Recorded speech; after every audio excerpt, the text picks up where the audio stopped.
Help Wanted 2 is nothing short of a masterpiece. Coming off of a game like Help Wanted, one could only believe that a second game would feel shoehorned in. But just a couple of weeks after Help Wanted 2 is out, I can say confidently that this is the best that Steelwool has made yet.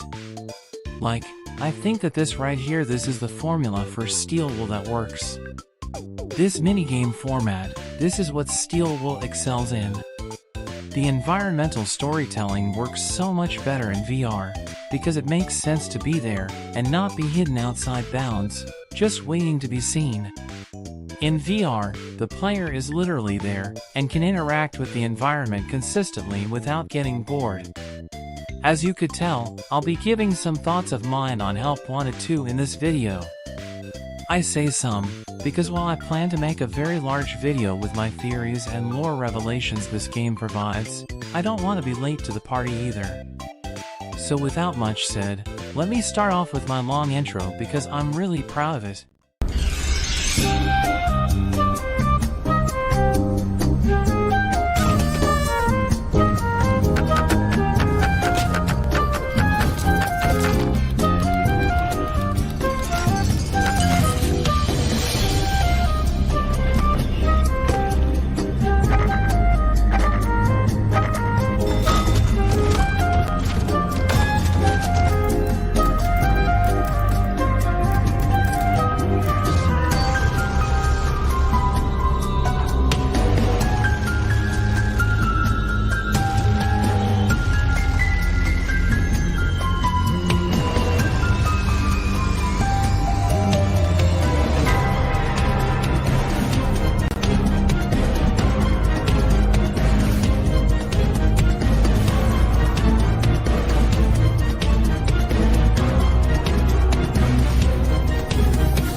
Let's firstly start off with the most important aspect to this game, its gameplay.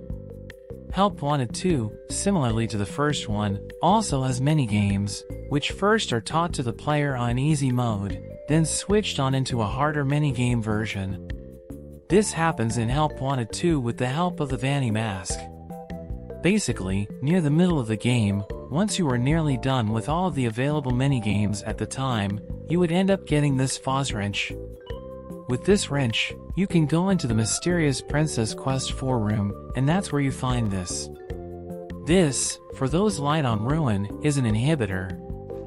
This inhibitor is basically what controls on how long you wear the Vanny Mask. That, added with the Take of Your Mask poster. Then, the player takes off the mask. This is how the player is greeted to Nightmare Mode. The minigames following this change are a lot harder. That is what we're going to be talking about now, the minigames. This game's got 6 different types of minigames. The first is backstage. Let's start off there.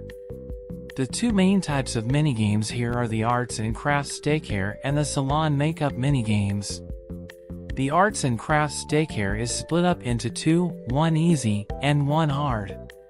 The main idea is simple, which is to color a picture, make a paper pal, or do both. This gets very tense very quickly. Glam Makeover has 3 different main sections. One follows the player doing the Staffbot's makeup, and the second follows us doing Roxanne Wolf's makeover. Being completely honest, this minigame wasn't as fun. I get that Roxanne is supposed to be egoistic, but come on, you're telling me that she doesn't even know about why I'm looking at the paint? The hard mode, on the other hand, fixes all my problems. Roxy feels humbled, and the ending, where we give Roxy the mask she wears in Ruin, leaves an impact. Next up, let us look at Fazcade. First, let's start off with Bonkabon. This minigame wasn't anything too special, but it did have some secrets in it. Next, let us look at the DJ Music Man minigames, which are genuinely one of the most fun. The player gets the hang of this game fairly quickly, and the music is also fire. One of the harder minigames here also gives us our first look at Ruin Music Man, which should have totally been in Ruin. Next, there is Phaser Blast, which is pretty fun, and introduces us to a new character by the name of Carney. I'll come back to this minigame. Also, there is Bonnie Bowl, which I do not have any footage for, but just take my word that this basically confirms that Monty killed Bonnie. Next up, let's move on to Food Prep. Food Prep doesn't have too many minigames. Actually, there is just one. Here, you are working at El Chips, where first, you basically serve to some random staff bots. Then, you serve to Chica, and finally, Shattered Chica. Let's move on to Ticket Booth. Ticket Booth has got the carousel, which has got a fire soundtrack, pun intended. During the Cinder Carousel minigame, we get a look at Jack O'Moon, and he says one of the most important lines in this game. The pirate ride is basically a sequel to Help Wanted 1. This might be the ride from Ruin. Either way, when you hit Helpy, you get sent to a weird glitchy place, where Jack O'Moon shows up. It's actually very weird how Jack O'Moon really only shows up in the Ticket Booth minigames. Finally, Staff Only. The first minigame most people play in the entire game is Cold Storage, where you save poor Jimmy's, or Timmy's or whatever's cake. This is a really strong start to the game. I want to talk about First Aid next, but we'll talk about Fizzy Fuzz first. Fizzy Fuzz is pretty much, in my opinion, a worse version of Food Prep.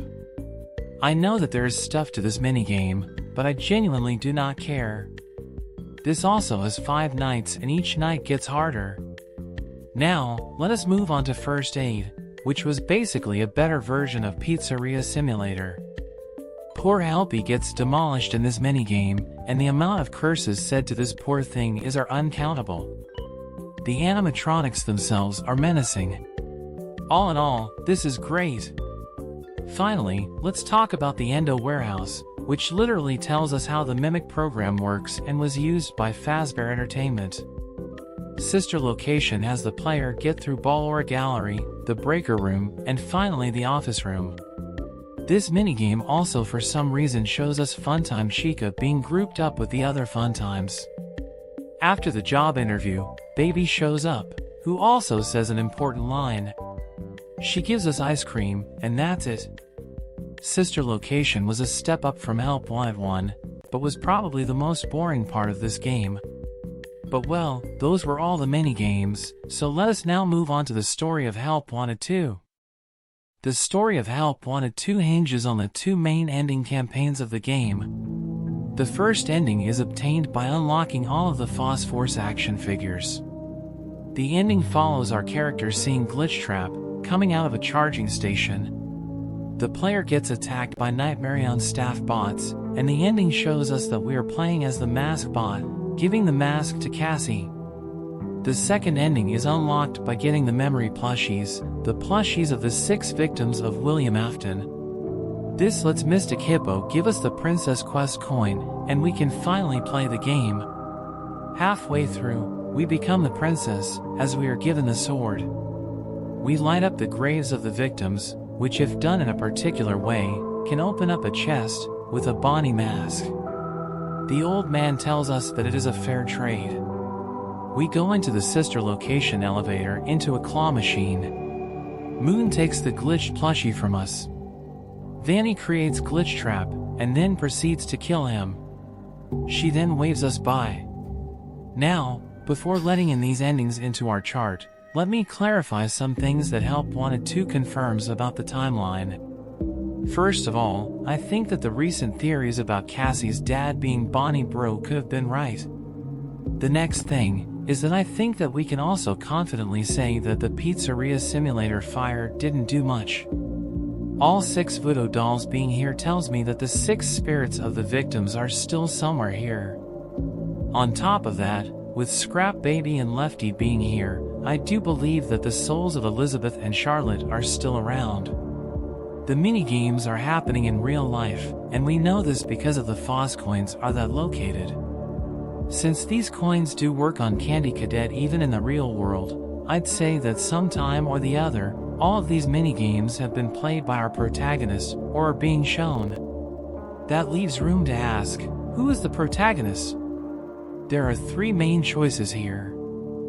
First is Vanessa, who frankly has gotten some evidence due to the Princess Quest game and Candy Cadet's story. But the problem is that how would the Bonnie mask feel familiar to Vanessa, and why would the characters ask her what makes her special, knowing well that she would be Vanny?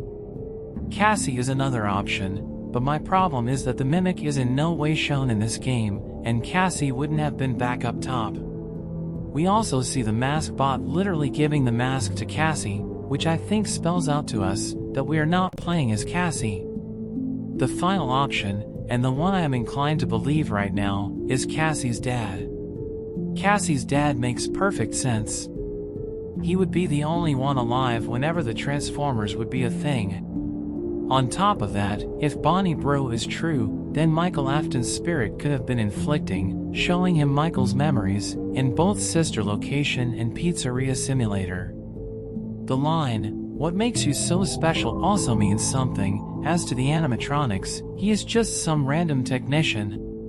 In fact, Cassie's dad giving Cassie the mask could be showing us a sad story, where a dad is left alone, just to see his daughter fall into the same trap.